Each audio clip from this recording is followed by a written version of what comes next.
Oh my gosh, the course is awesome. So when I went to get my own brows done, I learned a lot of what not to do.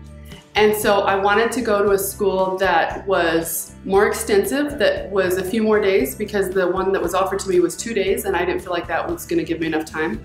So I wanted to find a place that gave me more education for it. So I love, from my own experience, I researched online and I looked up so many brows, and she got so many reviews and bookings that I'm like, okay, she has to be really good. I want to learn from the best. So that's why I came here.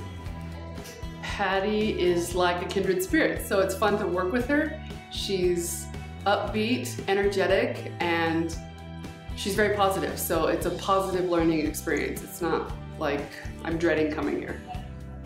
I think the biggest surprise for me was how thorough Patty is with shaping the brow. She draws it on. I mean, we spend more time with the consultation of it and asking the client if that's what they approve of.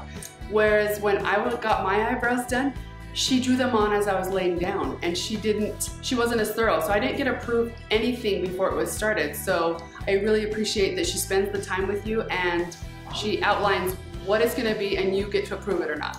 And that was surprisingly the hardest part for me, was shaping the brow, and it's a lot easier than it looks. So once you're doing it, it's easy to critique everything that you see online and on Instagram and say, oh, I don't like hers, but once you're in it, it's like, okay, I have to make this precision and make it spot on, otherwise it's gonna look off kilter.